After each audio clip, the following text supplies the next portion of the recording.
hindi ka makakagawa ng isang bagay na makapagpapabago ng kapaligiran mo at ng mga kababayan, buhay ng kababayan mo. Una, kailangan, kasi ito yung problema natin ngayon.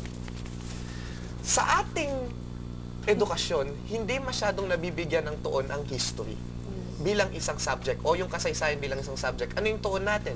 English, math, science. Kaya nakasulat dyan, history is not teacher's pet. Alam niyo, wala pong masama sa pagtutuon ng sa mga subjects na ito, yung tatlong subjects.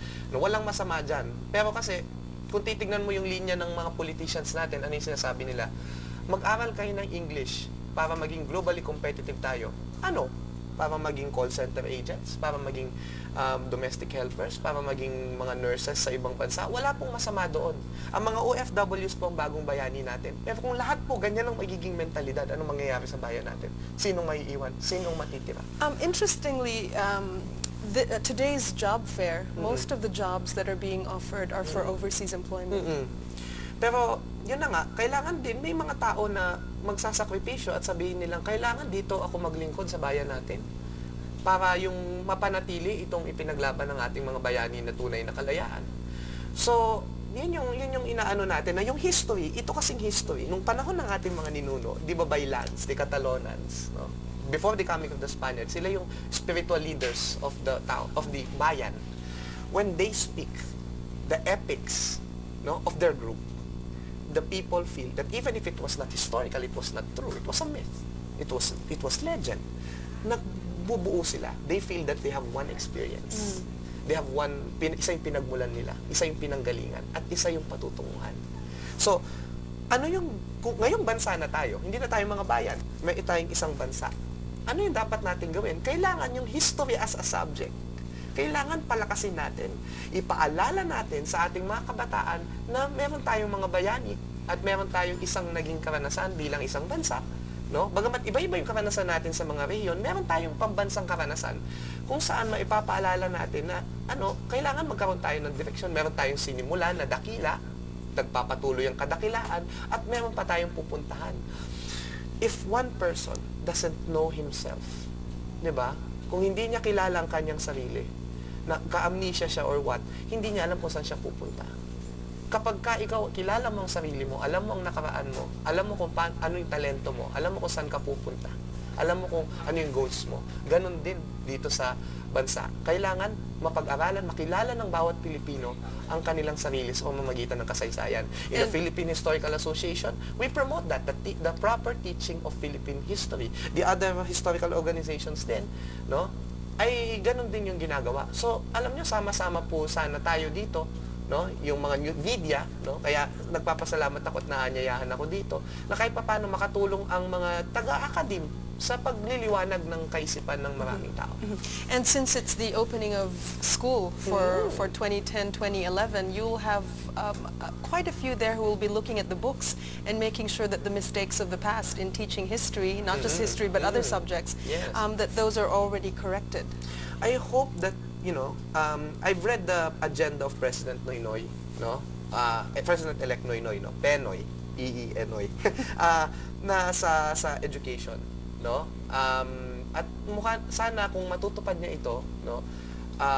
Magiging maganda. Pero isang gusto ko sanang ipakiusap, no? Isama talaga yung pagpapalakas ng history as a subject. Anyway, President Noy, ikaw ay anak ng mga bayani, no, ng ating bayan, no, o kinikilalang bayani ng ating bayan. Kaya mas maganda na kung ikaw yung magiging presidente, no, na magpapalakas ng history as a subject. Kasi ang huling gumawa niyan, sa totoo lang, si President Marcos. So sa ngayon, kulang na kulang kung history ang pag-uusapan in the public school system? Yes. Especially, marami sa mga researches namin, kasi I studied in UP. I taught in UP for 3 years before coming to De La Salle University. Ang daming mga hindi na ibababa. Alam nyo, kung hindi ho tayo kulang sa researches, napakarami pong researches. Napakasisipag po ng ating mga historians. It's just not made widely available. Yeah, hindi made widely available, hindi naiintindihan. Kasi kailangan ma-popularize ito at maisama sa mga textbooks. Na sana, pinapakiusap namin yung mga textbook writers na isama din nila yung mga bagong researches, lalo na kung meron namang tamang batayan gamit ang historical method. At yung mga guro din natin, alam niyo po, yung pagiging guro, sakripisyo po talaga ito. Hindi naman masyadong malaki perang kinikita natin dito, no? Pero sa totoo lang, kung makikita natin, kailangan din yung mga guro natin ay bumili ng mga sarili nilang materyales. Kasi kung ito ay ating work, wag lang po tayo magturo para lang magtrabaho lang. Mahalin po natin kasi yung teacher sa history, napakalaki ng kanyang role sa pagbubuo ng bansa. Sa pag-shape ng mga tao na dapat maging mabuti silang mamamayan para sa bansang ito. No? So yung teachers natin, sana mag-invest sila sa mga bagong researches. No? Bumili sila ng mga libro. All right, and we will continue our discussions still on Philippine Independence Day, and maybe later talk about how we can use the lessons of all the struggles in the past, what our heroes had gone through, and to use this in today's life as a Filipino moving forward. Okay, we're still joined here in the studio by Michael Chua, but in this afternoon's Grand Independence Day Parade, outgoing President Arroyo laid down the achievements of the government during her 9-year rule. Here again is the President. Minubla has details. Supreme Court Chief Justice Renato Corona led the flag-raising ceremony here in Kawit, Cavite, in the former residence of the country's first Philippine President, Emilio Aguinaldo. He was also joined by descendants of Emilio Aguinaldo, specifically his great-grandchildren, with Congressman June Abaya, Kawit Mayor Reynaldo Aguinaldo, and Vice Mayor Emilio Orange Aguinaldo IV. While Archbishop Luis Antonio Tagle, who's a descendant of one of the revolutionaries, led the opening prayer. In the message of Governor Ayong Maliksi, he also reminded the public that we should all be part of the revolution by doing what we can in our respective communities and for the country. And that's the latest from Kawit, Cavite, Timmy Nubla, ABS-CBN News. Timmy Nubla, thanks so much for that report. Still joining us here in the studio is Michael Chua, the Vice President of the Philippine Historical Association, and also you're seeing on your screens the third part of the People's Parade, still coming to you live from the Quirino Grandstand. Michael, you were talking earlier about the different symbolisms and the things that we should keep in mind. What is most important, you think, that at this point in our history that the children, we were talking about the curriculum and how history should be made a stronger subject or something that should be given focus or emphasis. What should be done as far as the Department of Education is concerned, for example? First of all, yung pagko-correct nung mga which is an ongoing process now. Right. It is not, dati wala eh. Ngayon, may kahit papaano may nangyayari, no? Yung pagko-correct ng mga maling information. Halimbawa, no? Narinig ko nga sa isang radio plug na 1521 daw, since 1521 when the Spaniards colonized us. Hindi totoo yun. Kasi nung 1521 when Magellan came, kanta natin yun, on March 16, 1521, when Philippines was discovered by Magellan. Of course, historian and singer ka pala. yeah, he did not discover the Philippines because people were there already. In a European perspective, na-discover. But we were already here. Diba? So how do you say it was discovered? And then we are saying that Spanish colonization started in 1521. That's not true. Because natalo nga si Magellan noon eh. So 1571, doon nagapi ni Legazpi yung Maynila. And therefore started the colonization of the Philippines. No, although nandun na sila sa Cebu and Panay before, no. So mali yung 1521. Tapos ang daming mali talaga. For example, yun nga, maraming mga nagsasabi pa din na bobo daw si Andres Bonifacio. Of course, the new researchers are saying na he had military strategy, no, which was taken from our concept of kabundukan, yung mga ilihan as fortress, no, na naging effective lalo na sa guerrilla warfare ng Katipunan. And in fact, even Emilio Aguinaldo, whom people point out to na siyang nagpabagsak kay Bonifacio, naligtas siya ng real or ilihan ni Bonifacio sa biyak na bato. So, meron siyang strategy, meron siyang concept of bansa, no?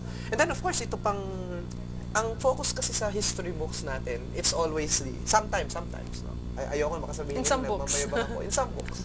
no? Ang nagiging focus ay yung contribution sa atin ng mga colonizers natin, which is not bad, no? Kaso, kung titingnan kasi natin, sasabihin mong bobo ang mga Pilipino bago dumating ang Espanyol, tapos papasadahan mo ang pamana ng mga Espanyol ay ang Katolisismo, ang pamana ng Espanyol ay ating mga pananampalataya, ang pamana ng mga Amerikano ay ang ating edukasyon, ang pamana ng mga Amerikano ay ang ating demokrasya.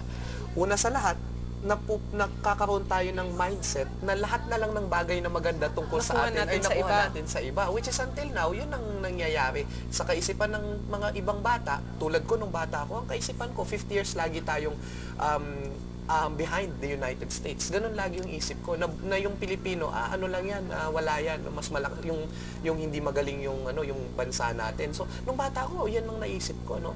So tapos yung isa pang pwede nating sigurong yung pag-re-emphasize. For example, ito, tingnan mo to. Sabi ng mga ibang aklat na yung education ay ating nakuha sa mga Amerikano. But it is, yes, the public school education we got from the Americans. But I think it was a public school education that made us dependent on them. So for example, ano ba yung unang-unang tinuturo ito yung favorite example namin mga teacher dyan eh. Ano ba yung unang-unang tinuturo sa bata pagpasok sa eskwela? Hindi ba yung ABC, yung alfabeto? A is for what?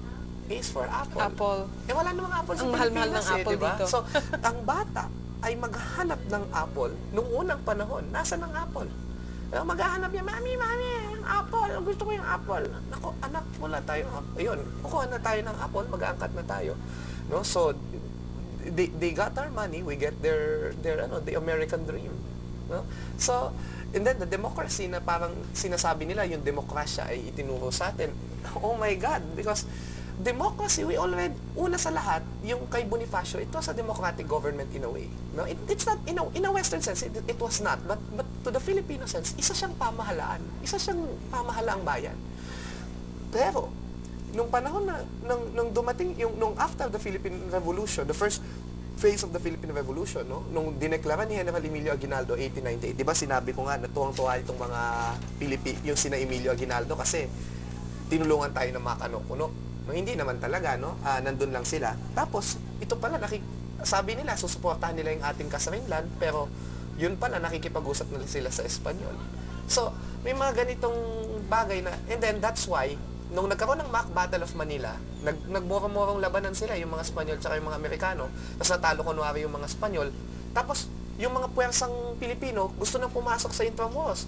Pinigilan sila ng mga hindi nyo pwedeng makuha ang capital ng Pilipinas. Oh, ano nangyari? Kaya biglang nagmabilis ang kilos ni Aguinaldo at pumunta sila sa Malolos at itinatag ang Kongreso ng Malolos. By January of 1899, we already have the first Republican government in Asia, the first constitutional Republican government in Asia.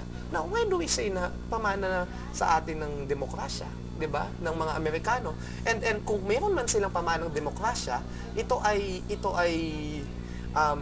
flawed in a way because ano yung naman ng ating political system? It is still a democracy dominated by the elite. It's still an elite democracy, no? Na mahirap nating mawala talaga, no? Yung government for the people, by the people, hindi talaga nasusunod kasi yung interest sa Kongreso, from the Malolos Congress to the next 15 Congress, the same families ang nandyan. So, yung mga bagay na ito na akala natin, pamana natin sa ibang tao, nasa mga aklat na pilit tayong parang bini-brainwash, no? Na nabasa ko din nung bata ako. But hopefully it's being addressed. Yes, because you constantly have officials from the Department of Education saying